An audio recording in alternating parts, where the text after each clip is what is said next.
Okay, so we're down to the Michael Bay Ninja Turtles movies. I promised that I would do a video on that a while back on the Cowabunga Dudes video, and yeah, so here we are. Okay, so I also want to make something clear about this video. I overly exaggerated how bad these movies were in my previous video, because at the time of recording that video, I had not seen these movies in a long time. So I was under the impression that they were still atrocious pieces of garbage, absolute flim-flam filth. It was just awful. However, upon further inspection and rewatching them recently, my point still stands. Okay, so I did over-exaggerate how bad they were, but they are still pretty bad. They're not good movies, especially the first one. The second one is a bit better, but that movie still has a lot of fundamental problems that I have with it personally. But it's definitely a step in the right direction they could have taken. So anyways, without further ado, let's get started on these movies. Teenage Mutant Ninja Turtles 2014. Okay, so this film is a hollow, empty shell. And that's the best way I can describe it. It's a blatant cash grab. It's got no heart. It's got no soul into it. It's just a boring ass movie. I'm gonna address the big elephant in the room real quick. The Turtles designs look like absolute garbage. The CG is so fucking bad. It's really saddening that the CG is bad, because the Transformers movies came out before this and the CG wasn't that bad. The designs of the characters, I understand what they were going for, taking a creative route and making the characters have like their own little drip that signify what their personality is and stuff. With Raph wearing like sports shorts and shit, and Michelangelo wearing like these little shades and a little chain. Leo having this bamboo apron. I don't know what the that is. But I appreciate the effort. But when you look at it, it comes across as they're trying their best to hide the shitty CG with a bunch of like shit on top of it and like a bunch of layers and stuff. And it just, I don't know, man. It's not good. It's really not good. Not to mention the Turtles get like rarely any like development in this movie. They are pretty much just they're essentially just a vessel for one-liners and making jokes. Mikey's character is literally just, I want to April O'Neil so bad. That is literally his whole character. Donnie has pretty much tech stuff. That's it. He doesn't really do much besides tell the Turtles where to go. Raph is just, not very complex, just mad the whole time. Leo is stoic and arguing with Raph. That's it. That's this whole movie. The Turtles are like, they're in this movie, right? But they don't really like do much for the story aside from like the later half of the movie. The first half of this movie is pretty much April O'Neil trying to put shit together and figure it out. I swear to know, like, this movie is literally carried by Megan Fox's fat ass. I'm not even joking. So there's two bad guys in this movie. There's Shredder-tron. I'm calling him Shredder-tron because this motherfucker looks like he just came straight out of Transformers. And then you got Sax, this this billionaire scientist guy. Their whole plan is they want to create like some kind of poison and then have the antidote using the Turtles' DNA, and then, they can cure it. This movie literally just rips off, like, the fucking plot of Amazing Spider-Man. Like, especially in, like, the later climax when they're trying to, like, put this poisonous gas out on top of, instead of the Empire State Building, it's, like, Saks Towers and shit. It's literally just Amazing Spider-Man. This movie has, like, no real creativity to it. It's so weird because this movie is super fast-paced, but it kind of drags on in a weird way. There's only a few scenes that I think is actually worth watching in this movie that I think is actually pretty funny and decent. The scene where the Turtles are in the elevator beatboxing.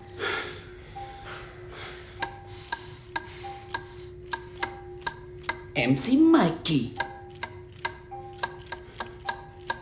MC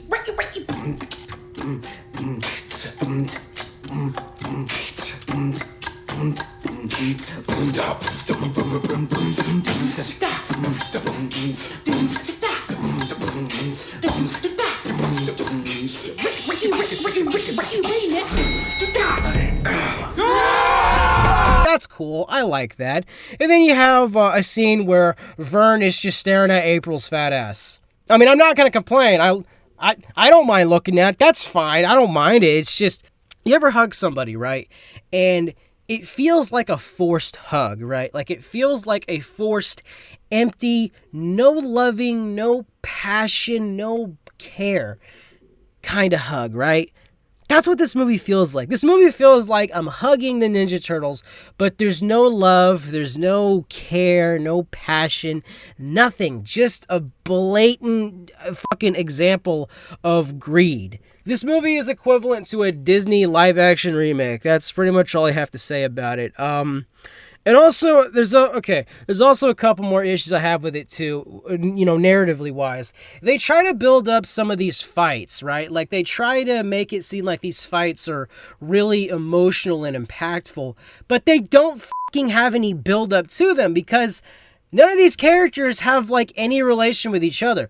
Aside from like April being like the original owner of the fucking Ninja Turtles and Splinter, apparently she was the kid that owned them and then named them and all that shit. Splinter's relationship with Shredder is completely nothing in this movie, and that pisses me off so much because that is one of like the big focal points of the Ninja Turtles, Splinter and Shredder's relationship with each other. They have this hatred towards one another because of their past, right? And when Shredder invades the turtle lair, right, it's set up like this grand, scene, right, where it's like, okay, this true force of good and this true force of evil are fighting each other. There's a lot of emotions, a lot of pent up aggression, emotions towards each other.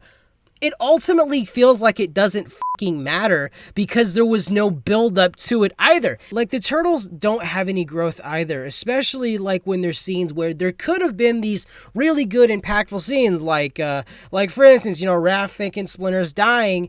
Instead of just, I gotta go save my brothers, you could have spent maybe, a minute or two talking to Splinter and trying to like, hey, look, no, I love you, Master, all this stuff, right?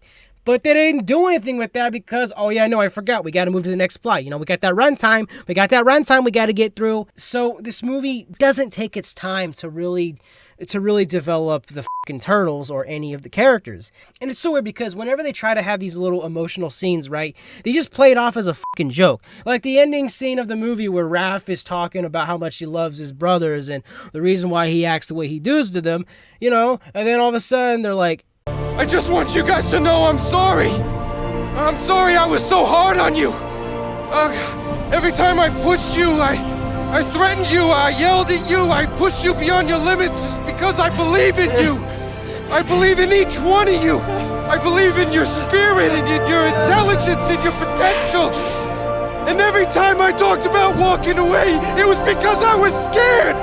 I just didn't think I was good enough to stand next to you and call you brothers and say to you, I love you. I love you guys so much. Raph? We made it. What was the point of even doing this? I don't understand. This movie, like, the world looks like Gotham City in the Dark Knight movie. Like, it's so fucking bland and tasteless. There's nothing here. This movie's hollow. There's nothing in it. It's just surface level. Tmnt. There you go. That's it. That's what we got. It's not Turtles in Time bad, but it's still so fucking boring. Teenage Mutant Ninja Turtles, Out of the Shadows. This movie is a really weird, like, complex ride for me personally because I want to enjoy it and I kind of like it, but it also pisses me off at the same time. So this movie essentially is a big old reference to the 1980s cartoon. Way back in the day, this movie includes Krang, Baxter Stockman, Bebop and Rocksteady, the fucking Technodrome. This movie has a lot of stuff that is directly referenced to the 1980s cartoon, which is really cool. I like that. I really, really do. And in some ways, they do a really good job, like with Bebop and Rocksteady. Really good job in the way they did that. Krang is okay. I mean, honestly, I think Krang's design's a little too out there, but it's not horrible. Baxter Stockman, Tyler Perry playing him, it's fine, He's goofy. He's a weird, creepy scientist. That's about it, really. They really don't do anything with Shredder in this movie. Shredder does absolutely fucking nothing. All he does is recruit Bebop and Rocksteady, and then he just gets frozen by Krang. That's pretty much it. It's so fucking dumb. It's so lame the way they do it. There's not even like a rematch with him. He's like barely wearing his iconic helmet too. He's always just like you just see his face all the time, so it's like, oh, okay, well, he's hardly Shredder anyways. Whatever. I mean, he even gets this cool like Shredder gauntlet finally, but like, again, nothing fucking happens with Shredder in this movie because they shaft him. Anyways, let me just, I'm digressing a little bit. So the plot of the movie is essentially Bebop, Rocksteady, Shredder get broken out of prison by the Foot Clan and Baxter Stockman as well. And then what happens is that Krang sort of like pseudo abducts Shredder, recruits him into his new plan to take over the world. They have to like find these 3 artifacts or some shit, and they have to use it to like recreate the Technodrome so they can take over the world. And it sounds like a typical, Saturday morning cartoon, which is fine. I mean, if you're going to make a reference, if you're going to make this movie kind of like that, that's what Ninja Turtles was, it was a cartoon. So you know what? Why the not? I'm okay with this plot. That's fine. And then they introduce Casey Jones. Now, I love Casey. Casey is one of my favorite characters in all Ninja Turtles. But they don't do him well in this movie. Oh, God. So, Casey Jones in this movie is a cop now, and he's trying to prove his worth because he wants to be a detective and solve crimes and yada, yada. But they constantly reject him because he's stupid, he's dumb, he's not worth their time, and he goes through this little like character arc of like what, I don't know. It's like a side plot too of this movie where Casey is trying to like prove himself to the police force, but it doesn't really like go anywhere and doesn't really end anything. There's also another side plot too where the turtles have the chance to become humans so they could fit in with society, and it's like this whole like internal struggle between the team, which is fine. I actually like that idea of the story because it builds tension and and it creates character growth for these guys, and it actually does to an extent, and I actually really enjoy that story. However, this movie is trying to juggle 3 separate fucking plot lines at the same time, and then they spend way too much time on a plot line that has nothing to do with the overall actual fucking story, and it's just like it just keeps going back and forth, and it's so out of balance, and it just, god damn it, it's so dumb. Literally, you could just cut out all the Casey bullshit in this movie, and the movie would still be just fine, honestly. Honestly, the climax of this movie kind of infuriates me because I really wanted to see the Technodrome, become complete because the Technodrome is so fucking cool. And they did a really good job of making the Technodrome like look really cool, look very reminiscent to the original show. Didn't go anywhere. They essentially they ended the whole scenario prematurely. This movie felt like it was setting up a last part in a trilogy, right? And the movie didn't do that well, so they didn't keep making it. And I don't blame them because the movie was bad. Anyways, yeah. So, a lot of the stuff they did felt, it was definitely nostalgia pandering and a lot of fan service. But I'm okay with that, because if it's done well and it looks good, I'm okay with it. That's fine. But some of it wasn't. Casey's character was a prime example of that. Also, might I add, Casey does not look like Casey Jones. The only thing that is remotely similar to Casey Jones in this movie is the hockey mask and the hockey stick. That is literally it. This dude, they were so lazy, bro. Like, this guy just looks like Jesse Pinkman from Breaking Bad. Like, he doesn't look like Casey Jones. Casey Jones has an iconic look to him. I feel like this movie could have been a lot better if they just would have balanced the plots out more and just got rid of Casey Jones entirely in this movie. He wasn't entirely necessary for this movie to be good, and they didn't even do him that well either to like justify it. I mean, he fights Bebop and Rocksteady, but like you literally could have had like a fight scene with the Ninja Turtles fighting Bebop and Rocksteady, so it's like it makes no difference. I don't see what purpose it was. Anyways, so the climax just feels super rushed.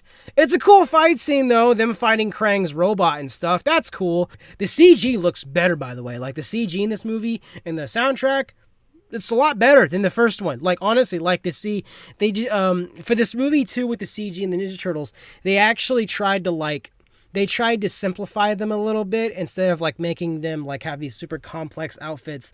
They just tried to tone them down and enhance the look to them, and it actually looks a lot better. So that's the Michael Bay production Ninja Turtles movies. These movies are bad. Like they're not good ones. The first one is atrocious. The second one is, they really thought nostalgia was gonna save them this time, but it just didn't work out.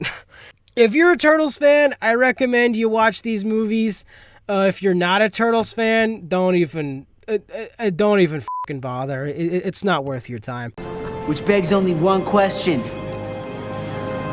Are you two guys like a thing? Come on, move it.